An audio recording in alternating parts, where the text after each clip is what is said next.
Hi friends, నమస్తే. Welcome to అపూర్వ వంటలు. ఎలా ఉన్నారండి అందరూ? నేనైతే చాలా బాగున్నాను. మీరందరూ కూడా బాగున్నారని ఆశిస్తూ ఈ వీడియోని స్టార్ట్ చేస్తున్నాను. 25వ తారీఖు డిసెంబర్ 2023 సాయంత్రం పూట వైకుంఠ ఏకాదశి సందర్భంగా తిరుమలలో మాకు ఉత్తర ద్వార దర్శనానికి టికెట్స్ దొరికినాయండి. అందుకని 25, 26 మేము తిరుమలకి టూర్ ప్లాన్ చేసుకొని గుంటూరు నుంచి బయలుదేరాము. చాలా రష్ ఉందండి. ఇంకా స్వామివారి కొండలైతే చూడటానికి రెండు కళ్ళు చాలలేదు. 24వ తారీఖు సాయంత్రం ట్రైన్ ఎక్కితే 25 మార్నింగ్కి 7:30కి చేరుకున్నామండి. వెళ్తుంటే పూలమాలలతో చక్కగా అలంకారం చేశారండి. అసలు ఆ బంతిపూల మాలల్ని చూస్తుంటే వైకుంఠ ఏకాదశి కళ అనేది మాకు ఇక్కడే కనిపించిందండి. ఎంతో ఆనందం వేసింది. మాకు రూమ్ దొరకలేదండి. మేము బుక్ చేసుకున్న ఆన్లైన్లో దొరకలేదు, టికెట్స్ మాత్రమే దొరికినాయి. అందుకని సిఆర్ఓ ఆఫీస్ ఉంది కదా, అక్కడ కూర్చున్నాము రూములు లేక. చాలాసేపు వెయిట్ చేశామండి. ఇక్కడ ఒక ఇన్సిడెంట్ జరిగింది. మేము దిగగానే మాకు మా నాన్నగారికి తెలిసిన వాళ్ళు కనపడ్డారు. వాళ్ళ ద్వారాగా రూమ్ దొరికింది. ఒక రూము దొరికితే చాలు దేవుడా అనుకుంటే 3 రూములతో కూడిన పెద్దది హౌస్ లాంటిది మాకు దొరికింది. అదంతా స్వామివారి దయేనేమో అనిపించింది. పిల్లలతో ఎలాగా అని బాధపడ్డామండి. చక్కగా రూమ్ దొరికింది కాబట్టి సంతోషం వేసింది. ఇంకా తిరుమల ఎప్పుడు వెళ్ళినా అక్కడ మామిడికాయ తినటం నాకు చాలా ఇష్టం. చాలా బాగుంటుంది. ఇదైతే రూమ్ అండి. రూమ్ వచ్చేసి ఎంట్రన్స్ ఇట్లా ఉంది. 12 నెంబర్లో దొరికింది. ఇంకా మా పిల్లలైతే అల్లరి మామూలుగా చేయలేదండి. వాళ్ళు హ్యాపీగా ఫీల్ అయ్యారు. రూమ్స్ దొరికినాయి అని చెప్పని ఒక వార్డ్రోబ్ ఇచ్చారు ఒక రూమ్లో. పైన అయితే స్వామివారి ఫోటో ఉంది. నిద్ర లేవగానే చూసుకోవటానికి ఇది వచ్చేసి ముందు పంచలాగా ఇచ్చారు. పంచ పక్కన ఒక రూము, పంచకి ఆనుకొని మధ్యలోకి వస్తే హాల్ లాగా ఇచ్చారు. ఒక మిర్రర్ కూడా ఇచ్చారు చక్కగా చూసుకోవటానికి. ఇంకా దానికి ఆనుకొని ఇంకొక రూము, దాని పక్కనే ఇంకొక రూము. 3 బెడ్రూమ్స్ 2 బాత్రూమ్స్తో ఉండిన రూమ్ అనేది ఇల్లు అనొచ్చు. రూమ్ అనే కన్నా కూడా మాకైతే ఆనందం వేసిందండి. స్వామివారి దయ ఉంటే అంతా మంచి జరుగుతుందండి. ఆయన దయ మాపై మీపై కూడా ఎప్పుడూ ఉండాలని కోరుకుంటున్నాను.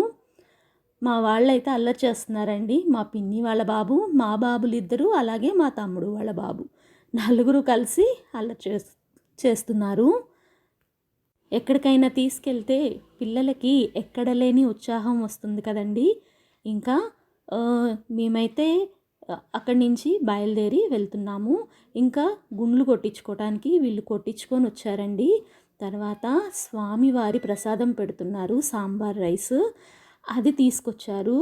అసలు ఎంత డబ్బులు పోసి కొనుక్కున్నా, ఏమి చేసుకొని ఇంట్లో తిన్నా దీని రుచి మాత్రం రాదనిపించిందండి నాకు. మా పెద్ద బాబు రెడీ అయ్యాడు దర్శనానికి. సాయంత్రం మేము కూడా అందరం దర్శనానికి వెళ్దామని రెడీ అయ్యాను. నా చీర ఎలా అనిపించింది ఫ్రెండ్స్ నాకు కామెంట్ చేయండి. మా మేనల్లుడు మీకు హాయ్ చెప్తున్నాడు. ఇంకా ఈ శోభను చూసి అసలు నేనైతే ఎంత ఆశ్చర్యానికి ఆనంద బాష్పాలు వచ్చేసినాయండి నాకు. వైకుంఠ ఏకాదశి నేను తొలిసారిగా వెళ్ళానండి తిరుమలకి. ఇలా ఉంటుందా అనిపించింది. ఆ లైటింగ్ చూసి, ఆ ప్రతి చోట ఆకర్షణగా నిలిచిన పెట్టిన ప్రతిదీ చూసి నేనెంతో ఉద్వేగానికి లోనయ్యాను. చాలా చిన్న పిల్లలాగా ఆనందపడిపోయానండి. అసలు ఇది చూడటం కూడా ఒక అదృష్టమేమో అనిపించింది నాకు. అంత స్వామివారి దయండి. అట్లాగా నారద స్వామిని, స్వామివారు వైకుంఠ ద్వారాలు తెలుసుకొని అలా వచ్చి నిల్చొని మనకి దర్శనమిస్తున్నట్టుగా ఒకటి పెట్టారండి. అది చూసి కాసేపు అక్కడ ఆగిపోయానంటే నమ్మండి. ఇంకా సెలయేరు, స్వామివారి పుష్కరిణి, అలాగే స్వామివారిని అలా తీర్చిదిద్దారండి లైటింగ్ తోటి. అసలు ఇది చూడటానికైతే 2 కళ్ళు నాకు సరిపోలేదంటే నమ్మండి. ఇంకా దశావతారాల్ని స్వామివారి గుడి చుట్టూరా కూడా ఒక్కొక్క అవతారాన్ని ఇలాగా చక్కగా అలంకరించారండి. ఎవరైనా తెలియని వారు చూసినా కూడా తెలుసుకుంటారు, ఇంకా మన సంప్రదాయాల్ని పాటిస్తారు అని చెప్పని అలాగా అలంకరించారు. భలే ఆనందం వేసింది. ప్రతి అలంకారం చూసి, ప్రతి అవతారం చూసి సంతోషం వేసిందండి. ఇంకా గుడి అలంకరణ గురించి నేనేం చెప్తానండి, అంత బాగుంది అలంకరణ, చక్కగా ఉందండి. అసలు చూడండి, మీరు చూస్తే మీకే ముచ్చటేస్తుంది. నాకు ఇదంతా వీడియో రూపంలో తీయటం, మీకు అందరికీ చూపించడం ఎంత ఆనందం వేసిందంటే అంత ఆనందం వేసిందండి. నిజంగా ఆనంద నిలయంలో అడుగుపెట్టినందుకు ఆనందాలు నా మనసు నిండా నిండిపోయినాయి అంటే నమ్మండి.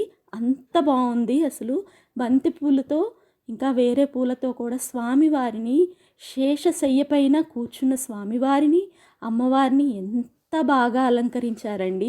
ఆ పూలతో స్వామివారిని, అమ్మవారిని అలాగా తయారు చేసిన వాళ్ళది ఎంత పుణ్యమో అనిపించింది. ఇది ఎంట్రన్స్ గేట్ అండి. అక్కడ అలా అలంకరణ చేశారు కొబ్బరి బొండాలతో. ఇంకా కృష్ణ పరమాత్ముడు అందరూ ఉన్నారండి. ఇంకా మాకు ఉత్తర ద్వార దర్శనం అయితే చాలా బాగా జరిగిందండి. అదైతే నేను మీకు చూపించలేను, కానీ చెప్తానండి. మీరు కొంచెం లెంది అనుకోకుండా వీడియో స్కిప్ చేయకుండా వినండి. ఉత్తర ద్వార దర్శనం అంటే స్వామివారి గుడి పక్కన ఒక ద్వారం ఉంటుంది. ఆ ద్వారంలో నుంచి పంపుతారు. అంతకు ముందే మమ్మల్ని స్వామివారిని దర్శించుకోవటానికి పంపించారండి. స్వామివారి దర్శనం అయిపోయినాక ఆ ద్వారం ద్వారా మేము ఉత్తర ద్వారం గుండా దర్శనానికి వెళ్ళాం. నేను అనుకున్నానండి స్వామివారు కనపడతారు అని చెప్పని చాలా ఎదురు చూశానండి. కానీ వాళ్ళు లోపల చుట్టూరా, అంటే స్వామివారు ఉంటారు కదా, మనకి స్వామివారు కనిపించరు కానీ స్వామి చుట్టూరా మమ్మల్ని తిప్పించారండి. ఈ జన్మకి ఇంకా ఏం కావాలండి, అంత వైబ్రేషను, అంత పులకించిపోవటం అనేది అసలు నేను ఎక్కడా చూడలేదండి. నాకు అంతలాగా ఒళ్ళు జలధరించిపోయింది స్వామివారిని. అలాగా ఆ వైబ్రేషన్ అనేది అసలు ఇంకా నేను మాటల్లో చెప్పలేనండి. మీరు అనుభవిస్తేనే తెలుస్తుంది. మీరు కూడా ఎప్పుడైనా సరే వైకుంఠ ఏకాదశికి కానీ, ముక్కోటి ఏకాదశికి కానీ డెఫినెట్గా ఉత్తర ద్వార దర్శనానికి వెళ్ళండి. ఎంత ఆనందం వేసిందంటే ఆ ఆనంద నిలయ స్వామి మమ్మల్ని ఇట్లాగా ఆశీర్వదించాడు అని చెప్పని అనిపించిందండి. నాకు చాలా చాలా ఆనందం వేసింది. ఒక్కసారన్న జీవితంలో స్వామివారి ఉత్తర ద్వార దర్శనం అనేది డెఫినెట్గా అందరూ చేసుకోవాలి అని చెప్పని నాకు అనిపించిందండి. ఇంకా రెండో రోజైతే మా పిల్లలు షాపింగ్ అది చేశారు. మా బుడ్డోడు ఆ పాము కొనుక్కుంటానని చూస్తున్నాడండి. ఇది అందరికీ తెలిసిన ప్లేసే కదా. ఇంకా దీని గురించి చెప్పాలండి, వైకుంఠానికి వచ్చామా లేకపోతే తిరుమలలో ఉన్నామా అనే సంశయం అయితే నాకు కలిగిందండి. ఈ పూల అలంకరణ ప్రత్యేకంగా సంవత్సరానికి ఒక్కసారి మాత్రమే చేస్తారట. అసలు ఇది చెప్పడానికి నా మాటలు చాలవు, నా చూడటానికి కూడా నాకు 2 కళ్ళు చాలలేదంటే మీరు నమ్మండి, మీరే తిలకించండి నా మాటల కన్నా కూడా.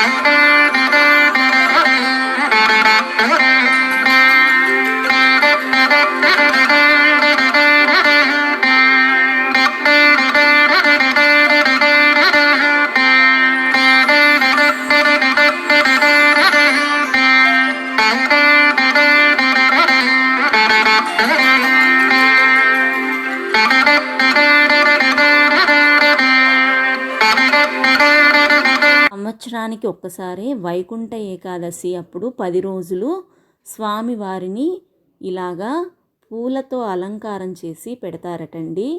ఇది చూడటం మాత్రం నిజంగా వైకుంఠంలో ఉన్నారా, ఆ వాటర్ అట్లా పడుతూ శేషశయ్యపైన స్వామివారు అమ్మవారు కొలువై ఉంటే చూడటానికి 2 కళ్ళు చాలలేదంటే నమ్మండి. 10 రోజులు ఈ ఫ్లవర్స్ అనేవి నిజమైన ఫ్లవర్స్ అండి. ఇవన్నీ వాళ్ళు మేనేజ్ చేస్తూ వడిలిపోకుండా చక్కగా అట్లాగా ఉంచుతారట. ఇంకా గణపయ్య స్వామి అష్టగణపతుల్ని ఒక స్తంభం చుట్టూ చుట్టూ చక్కగా పెట్టి భలేగా తీర్చిదిద్దారండి. ఆనందం వేసింది అలా చూస్తుంటే. నాకైతే అసలు ఎంత ఆనందం వేసిందోనండి. ఏ పూలవనంలోకి వెళ్ళామా అసలు వైకుంఠ ఏకాదశి రోజు స్వామివారు నిజంగా వైకుంఠం నుంచి వచ్చి అలా ఇక్కడ కూర్చున్నారా, వైకుంఠంలోనే మనమున్నామా అనే భావన మాత్రం నాకు ఈ పూల అలంకారం స్వామివారిని చూస్తే అనిపించిందండి. ఇంకా ఉత్తర ద్వార దర్శనం చూస్తేనేమో గూస్ బంప్స్ వచ్చినట్టు అనిపించిందండి. అంటే ఒళ్ళు అనేది జలధరించిపోయింది. ఇదేమో స్వామివారు నిజంగా వైకుంఠంలో మనం వెళ్ళి నించున్నట్టు చూస్తున్నట్టు అనిపించింది.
ఇంకా ఈ అలంకరణ స్వామివారిని చూసి మీకు ఎలా అనిపించిందో నాకు కామెంట్ చేయండి. అమ్మవారిని చక్కగా అట్లాగా తీర్చిదిద్దారు. ఇంకా ఆ రోజు సాయంత్రం అయితే మాకు 6 గంటలకి ట్రైన్ అండి. తిరుమల నుంచి 4కి కిందకి వెళ్ళటానికి బయలుదేరాము. మా రూమ్ దగ్గర ఆర్చి ఉందండి, చాలా బాగుంది అని చెప్పని అక్కడ చిన్న ఫోటోలు దిగాము. ఇంకా లగేజ్ అయితే ఇలా ప్యాక్ చేసుకున్నాము. క్యాలెండర్స్ కొనుక్కున్నామండి, న్యూ ఇయర్ వస్తుంది కదా అందుకని చెప్పని ఇంట్లో పెట్టుకుంటాం, మాకు అలవాటు. ఇంకా అంత లోపల ముంత మసాలా కనిపించింది. పిల్లలందరూ ముంత మసాలా కావాలంటే సరే అని చెప్పని ముంత మసాలా తీసుకుందామని అక్కడికి వచ్చాను. అసలు స్వామివారి దర్శనం మాత్రం జన్మజన్మలకి మర్చిపోలేమండి. వైకుంఠ ఏకాదశికి ఈసారి అంత బాగా జరిగింది. నేను ఎప్పుడూ చూడలేదండి, ఇదే మొదటిసారి. అందుకనే నాకు అంత బాగా అనిపించింది. ఎప్పుడైనా మీరు చూసారా? చూస్తే నాకు కామెంట్ చేయండి. అలాగే మీకు ఈ వీడియో ఎలా అనిపించిందో కూడా నాకు డెఫినెట్గా కామెంట్ చేయండి. ఇంకా కొత్తగా మన ఛానల్ని చూస్తుంటే డెఫినెట్గా సబ్స్క్రైబ్ చేసుకోండి. ఇక్కడైతే నిమ్మకాయ నీళ్ళు వేసి అన్నీ ఉప్పు, కారం, ఉల్లిపాయ, టమాటా అన్నీ వేసి కలుపుతున్నారు. ఒక తాతగారండి, ఆయన చాలా బాగా కలుపుతున్నారు, బాగుంది అది. ఇంకా మసాలా తీసుకొని ఇంకా వెహికల్ మాట్లాడుకున్నాము. వెహికల్ మాట్లాడుకొని మేము కిందకి బయలుదేరాము. చిన్న వెహికలే మాట్లాడుకున్నాం, సరిపోయామండి. మొత్తం 9 మెంబర్స్ అనేది వెళ్ళాం మేము. కిందకు వస్తుంటే చూడండి ఎలా కనపడుతుందో, చిన్న చిన్న ఇళ్ళలాగా. తిరుమల పైనుంచి చూస్తుంటే తిరుపతిలో ఉన్న ఇళ్ళన్నీ చిన్న చిన్నగా కనపడుతున్నాయి. చాలా ముచ్చటేసింది. మేము వస్తుంటే కూడా నడిచి వెళ్ళే వాళ్ళందరూ కనపడుతున్నారు. ఇంకా సాక్షి గణపతి కనపడ్డారు. సాక్షి గణపతి గారు స్వామివారు తిరుమలకి ఎవరు వచ్చారు, ఎవరు వెళ్ళారు అని లెక్క కట్టి రాస్తూ ఉంటారంట. శ్రీశైలంలో కూడా ఆయన అందరినీ చూస్తూ ఉంటారంట. ఇంకా ఇక్కడికైతే తిరుపతికి అయితే వచ్చేసామండి. కిందకి వెయిట్ చేస్తున్నాము ట్రైన్ కోసం. మా బుడ్డోడు చూడండి సీరియస్గా చదువుకుంటున్నాడు. మిగతా వాళ్ళేమో షాపింగ్కి వెళ్ళారు పక్కన. ట్రైన్ అయితే వచ్చేసేసింది. ఇంకా ట్రైన్ ఎక్కామండి. ట్రైన్ టికెట్స్ అలాగే దర్శనం టికెట్లు మాత్రం దొరికినాయండి. వెళ్ళేటప్పుడు నార్మల్ దానికి బుక్ చేసుకున్నాం, వచ్చేటప్పుడు మాకు దొరక్క ఏసీకి బుక్ చేసుకున్నాము. కానీ ఏసీ ఎక్కువ పెడతారేమో, ఈ పిల్లలు ఇబ్బంది పెడతారేమో అనిపించింది. బాగానే జరిగిందండి ప్రయాణం. ఇంటికి వచ్చాకైతే నేను పెసరపప్పుతో స్వామివారికి నైవేద్యం చేసి చక్కగా పూజ చేసుకున్నానండి. ఇంకా కొబ్బరికాయ కూడా కొట్టుకున్నాం చక్కగా. పెసరపప్పు నైవేద్యం ఎలా తయారు చేయాలో మన ఛానల్లో ఆల్రెడీ ఫుల్ వీడియో అప్లోడ్ చేశా. స్వామివారికి పెసరపప్పు పొంగలి అనేది చాలా ఇష్టమైనదండి. ఇష్టమైన వాటిల్లో ఒకటి. మీరు డెఫినెట్గా ఆ వీడియోని చూడండి. ఇంకా ఈ వీడియో ఎలా అనిపించిందో నాకు కామెంట్ చేయండి. వీడియో నచ్చితే లైక్ చేయండి, అలాగే షేర్ చేయండి. ఇంకా చూడండి, మా వారైతే హారతిస్తున్నారు. తిరుమల వెళ్ళేటప్పుడు కూడా మేము ఇంట్లో పూజ చేసుకొని కొబ్బరికాయ కొట్టుకొని వెళ్తామండి. ఏ ఆటంకాలు కలగకుండా నీ దర్శన భాగ్యం కలుగచేయి స్వామి అని చెప్పని అనుకొని అలా కొట్టుకొని వెళ్తాం. ఇంటికి వచ్చినా కూడా కొబ్బరికాయ కొడతాము స్వామివారికి. నేనైతే దండం పెట్టుకున్నానండి. ఏడుకొండలవాడ వెంకటరమణ గోవింద గోవింద అని. స్వామి చల్లగా చూడు, ఈ నైవేద్యాన్ని నువ్వు తిను తండ్రి, స్వీకరించు, ఏమన్నా తప్పులు చేస్తే క్షమించు అని చెప్పని నైవేద్యం నేను చేసింది, అలాగే ఇంకా అన్నీ తెచ్చుకున్నవే పెట్టానండి.